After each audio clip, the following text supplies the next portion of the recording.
warahmatullahi wabarakatuh. Alhamdulillahi wa kafa, wassalatu wassalamu ala nabiyyina al-mustafa wa ala alihi wa sahbihi ahli tuqa wal wafa, amma ba'du.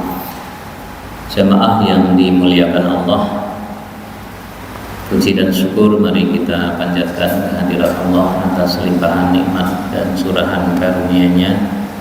Salawat salam kita sampaikan ke haribaan Rasulullah, kerabat, sahabat, dan para pengikutnya yang setia. Jamaah yang berbahagia, pada kesempatan siang hari ini kita akan mengulas tema adab ziarah kubur sesuai sunnah.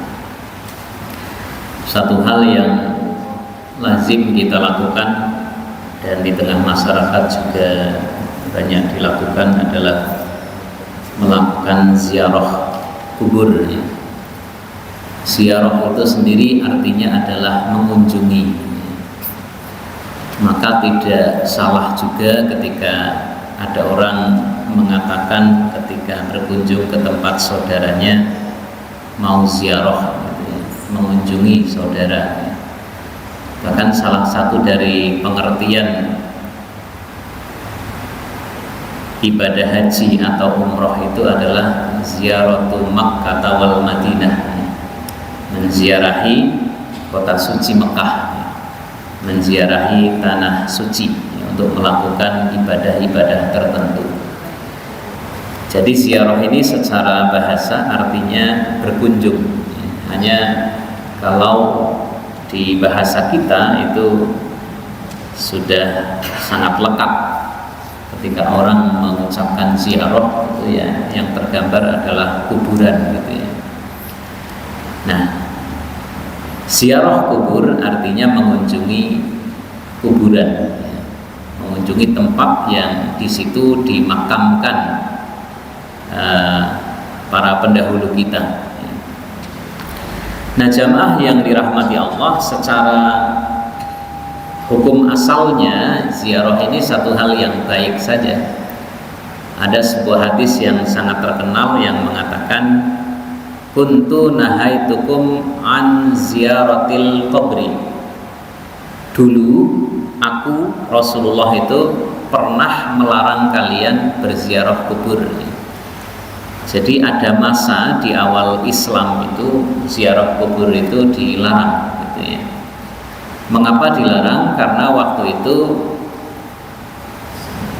dikhawatirkan terjadi hal-hal yang kemudian dapat menggerogoti kemurnian atau kesucian akidah kaum muslimin ya.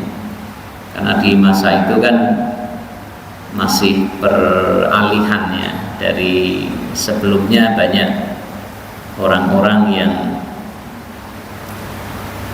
jahiliyah ya, seperti keyakinannya kemudian masuk ke dalam ajaran Islam ya, dan ada hal-hal yang sekiranya kemudian dikhawatirkan mengganggu keyakinan orang-orang Islam di masa awal itu. Maka dulu Nabi sempat melarang untuk melakukan ziarah. Ala fazuruha ya. Tetapi sekarang ziarahlah kalian ya. Artinya sudah dibolehkan oleh Rasulullah ya. Secara mutlak diperbolehkan kita berziarah kubur sepanjang kemudian terhindar dari hal-hal yang kemudian membawa kepada fitnah. Nah, jamaah rahimakumullah, jadi hukum asal ziarah kubur itu satu hal yang baik, tentu berpahala ketika dilakukan dengan sesuai tuntunan ya. Di antara hikmah yang hendak diambil menurut riwayat hadis adalah fa'innahu tudzakkirul akhirah. Karena dengan ziarah kubur itu diharapkan kita kemudian ingat akan mati, ingat akan kampung akhirat. Nah, itu tujuan dari ziarah kubur yang paling mendasar sesungguhnya. Nah, selain kalau misalnya kita berziarah ke makam orang tua kita yang sudah sowan menghadap Allah ya, ada sisi-sisi untuk mengobati kerinduan juga ya, secara emosional maupun secara hubungan kita dengan orang tua kita ya sesungguhnya ya tidak terputus ya, meskipun sudah berpisah dengan kehidupan yang berbeda. Nah, kita tetap dianjurkan untuk melakukan ziarah. Nabi sendiri juga dulu bersama ibundanya pernah menziarahi makam ayahanda beliau ya. Karena Nabi SAW dilahirkan sudah dalam keadaan yatim ya. Nah, satu ketika ibunda beliau juga pernah mengajak Rasulullah untuk menziarahi makam ayahanda beliau. Nah, jamaah sekalian yang dirahmati Allah, ada sebuah hadis yang juga dapat kita hubungkan dengan ziarah ya. Dalam sebuah riwayat hadis disebutkan innal quluba tasda'u kama yasda'ul hadidu wa jala'uhut tilawatu wa dzikrul mauti. Hati itu dapat berkarat, kata Nabi, sebagaimana berkaratnya besi. Jadi Nabi mengumpamakan hati itu seperti besi, bisa berkarat. Dalam riwayat yang lain disebutkan hati itu akan berkarat kalau kita banyak melakukan perbuatan dosa dan kedurhakaan, maka akan muncul noda-noda yang itu mengotori hati kita ya. Di antaranya juga terlalu mencintai dunia sampai lupa kepada tujuan hidup kita yang hakiki ya, untuk menyiapkan bekal hidup di akhirat nanti. Ini juga bisa membuat hati berkarat. Wajala uhud tilawatu wa dzikrul mauti, kata Nabi, dan obat dari hati berkarat itu adalah membaca Al-Quran, at-tilawah wa dzikrul mauti, dan mengingat mati. Di antara obat hati yang disebutkan di dalam riwayat hadis ini ada dua. Nah, kalau kita membaca riwayat lain ada lagi yang lain ya. Ada berkumpul dengan orang-orang solih ya, sholat malam ya.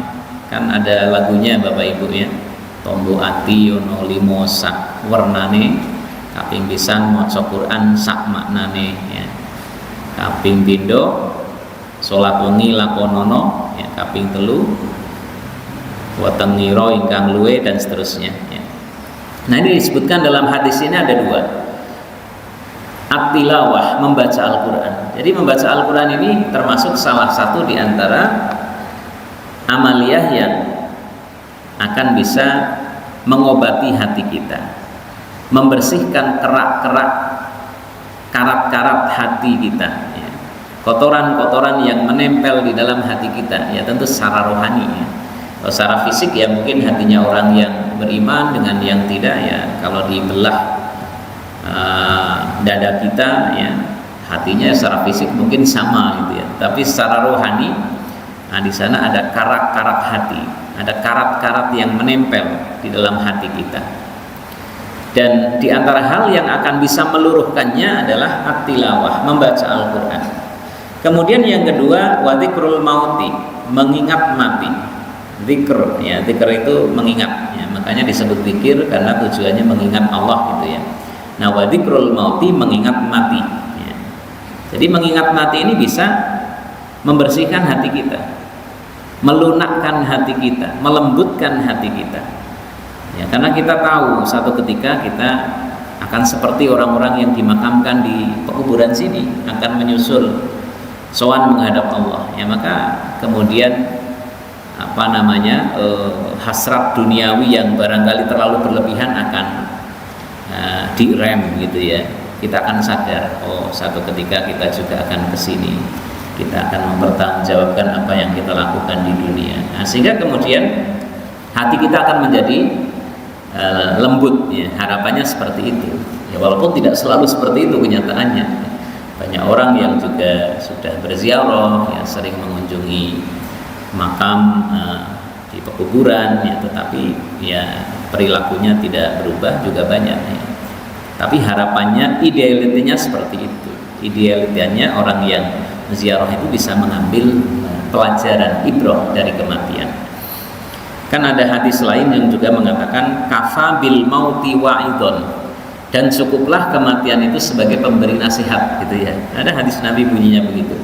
Cukuplah kematian itu sebagai pemberi nasihat ya. Jadi kalau kita merenungkan kematian itu sudah banyak sekali nasihat yang sesungguhnya bisa masuk ke dalam relung hati kita, hati nurani kita, ya, kalau kita tersentuh, ya, dan mau mengambil ibrah.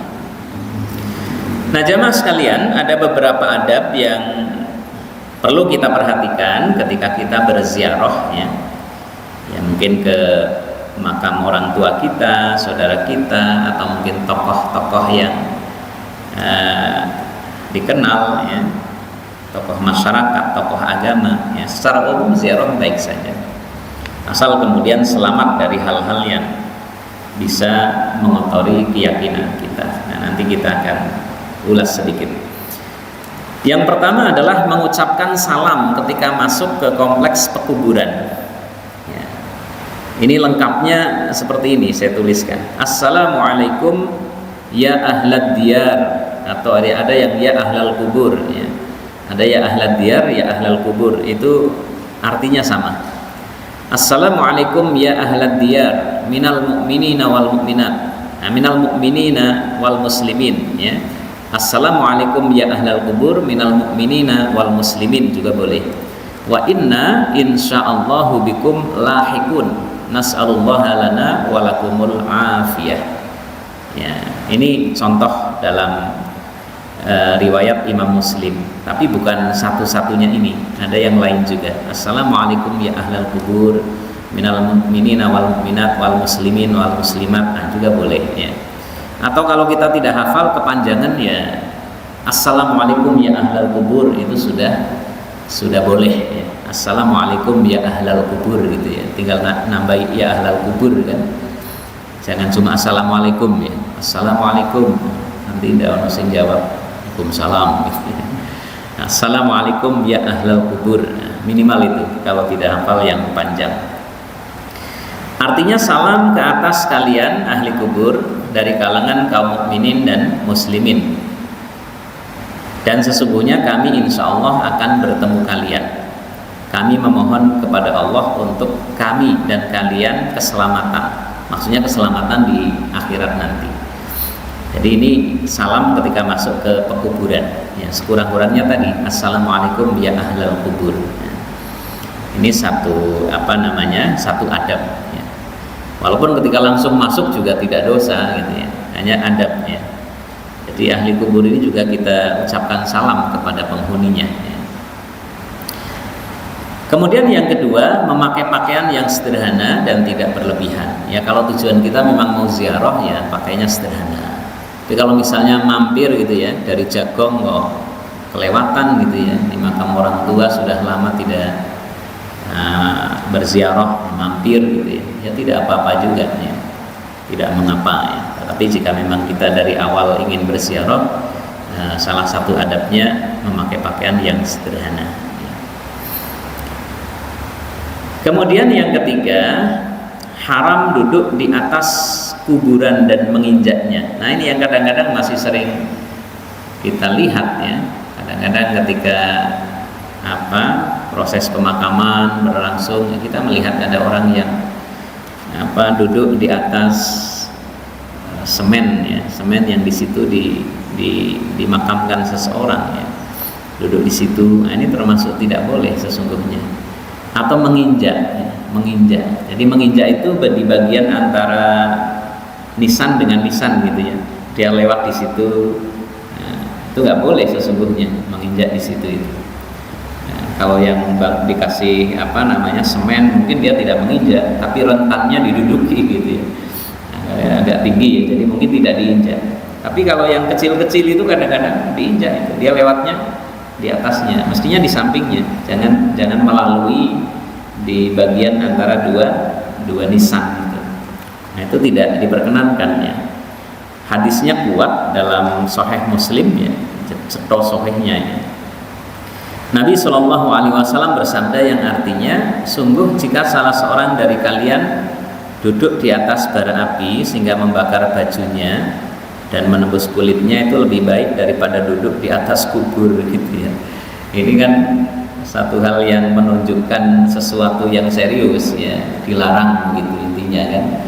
Sesuatu yang dikaitkan dengan akibat buruk, ya. gambaran yang buruk akan hal itu, ya, bahkan itu dikatakan lebih baik daripada seseorang itu seperti itu menunjukkan itu hal yang dilarang. Sesuatu yang dikaitkan dengan setan, hal-hal yang buruk, ya itu juga sesuatu yang dilarang. Misalnya kamu jangan makan dengan tangan kiri, sesungguhnya setan itu makan dengan tangan kiri, ya, berarti dilarang. Itu larangan yang serius gitu kan, larangan yang jatuhnya itu tidak hanya makruh, dikaitkan dengan perilaku setan, ya, misalnya. Nah, termasuk ini dikaitkan dengan gambaran seseorang itu duduk di atas bara api. Wah, itu kan jelas tidak mau, itu panas gitu kan. Bajunya kemudian bolong dan kulitnya juga kena, ya. Itu masih lebih baik daripada duduk di atas kubur. Itu menunjukkan sesuatu yang serius, dilarang gitu. Maka tidak boleh kita duduk di atas makam seseorang, ya. Ya kalau di kuburan secara umum boleh, sepanjang tidak pas di atas orang yang dikuburkan gitu kan, duduk di situ ya boleh saja. Nah, misalnya sambil ziarah, berdoa, duduk. Tapi kalau kemudian duduk pas di atas tempat seseorang dimakamkan, itu yang dimaksudnya, tidak boleh. Kemudian juga tidak boleh kemudian ini disebutkan juga di hadis berikutnya, la tusallu ilal kuburi wala tajlisu 'alaiha. Janganlah kamu mengerjakan sholat dengan menghadap kuburan, dan jangan pula kamu duduk-duduk di atas kuburan itu, ya, di tempat makam seseorang itu, ya. Nah, maksud jangan kamu sholat menghadap kuburan, kita sengaja sholat menghadap kuburan, itu nggak boleh, kecuali ada ada tembok, ya, misalnya di sini, di sana ada kuburan, nah ini sudah ada temboknya, ya tidak mengapa, ya. Tapi kemudian kita sholat di situ menghadap kuburan, itu termasuk sesuatu yang tidak kita kerjakan, tidak boleh, ya. Tapi kalau ada penghalang, ada jalan yang memisahkan, ada tembok yang memisahkan, nah itu tidak mengapa, ya. Karena banyak masjid-masjid yang lama itu juga di komplek masjid ada pekuburan, ya. Ada pekuburan di situ, ya. Tidak mengapa, ya. Kemudian yang keempat, mendoakan mayit atau si ahli kubur itu jika dia seorang muslim. Nah, kita doakan. Misalnya dengan doa Allahumma ighfir lahu warhamhu wa'afihi wa'fu anhu, atau doa yang lain, ya. Secara umum ya baik, ya. Nah, sebaliknya tidak mendoakan si sahibul kubur itu, ahli kubur itu, jika ia orang yang kafir, ya. Jadi orang yang berbeda agama dengan kita, ya sudah, kita kunjungi saja boleh, kita berziarah boleh, menziarahi makam pahlawan misalnya, di pahlawan non muslim, ya nggak apa-apa. Berziarah kan sekedar mengunjungi, ya, sekedar mengunjungi nggak apa-apa. Misalnya ada keluarga kita yang berbeda agama, sekedar mengunjungi tidak apa-apa, nggak masalah. Tapi kita tidak mendoakan, ya, karena sudah berbeda keyakinan, ya. Dan doa yang kita panjatkan untuk seseorang yang sudah meninggal di alam kubur kan tidak lain ya doa ampunan gitu kan, tidak ada doa yang lain kan, memohon kebaikan di akhirat. Nah, itu tidak diperkenankan jika berbeda keyakinan, kecuali kalau masih hidup boleh mendoakan orang yang berbeda dengan kita, berbeda agama dalam batas tertentu. Misalnya mendoakan hal-hal yang sifatnya duniawi, mudah-mudahan kamu selalu sehat, ya. Kita nengok teman kita yang sakit, didoakan sehat, ya boleh saja, boleh. Atau mendoakan mudah-mudahan diberikan hidayah, ya boleh saja, bahkan baik, Nabi sering mendoakan begitu, ya. Nah, tapi kalau orang sudah meninggal dan kita mendoakan, itu sudah berbeda, karena yang didoakan kan kemaslahatan akhirat, sementara sudah berbeda, ya, berbeda keyakinan, ya. Maka tidak mendoakan ahli kubur yang non muslim. Tapi kalau sekedar mengunjungi kuburannya tidak masalah, membersihkan kuburannya boleh saja.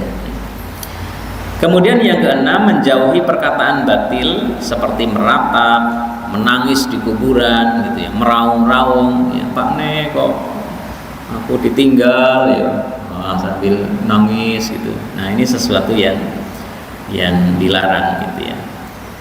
Termasuk juga misalnya meminta kepada orang yang dikuburkan di situ, itu nggak boleh, karena banyak dilakukan oleh orang-orang yang nggak ngerti.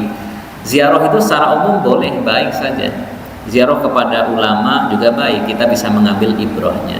Tapi kadang-kadang ada orang yang nggak ngerti di sana, kemudian mintanya kepada yang dikuburkan di situ, ya, Mbah tolong, saya sedang punya hajat tertentu, dia mau apa misalnya, ya, punya keinginan tertentu, minta dimudahkan rezekinya, Mbah, gitu ya. Nah, itu yang nggak boleh, ya. Karena tidak boleh kita meminta kecuali kepada Allah Subhanahu wa Ta'ala. Ya, ziarah itu ya dijadikan sebagai ziarah saja gitu. Ziarah itu mengunjungi, mendoakan gitu kan. Tidak kemudian kita meminta kepada si mayit yang dikuburkan di situ, kan tidak mungkin mengabulkan karena dia sudah meninggal, ya. Masih hidup pun belum tentu bisa mengabulkan. Yang mengabulkan ya hanya Allah Subhanahu wa Ta'ala. Maka memintalah kepada Allah. Nah, mungkin itu Bapak Ibu jamaah sekalian beberapa hal di antara adab di dalam kita berziarah, ya. Agar mudah-mudahan di dalam kita berziarah ya tidak melakukan hal-hal yang bertentangan dengan ajaran agama, ya, dan sesuai dengan tuntunan sunnah, sehingga ziarah kita kemudian berpahala, ya. Apalagi ziarah kepada kedua orang tua kita itu juga termasuk silahnya, istilahnya silaturahim ya, secara ruhiyah begitu ya. Jadi satu hal yang baik. Mungkin demikian yang dapat saya aturkan, kurang lebihnya mohon maaf. Hadanallahu wa iyyakum ajma'in. Billahi taufiq wal hidayah. Assalamualaikum warahmatullahi wabarakatuh.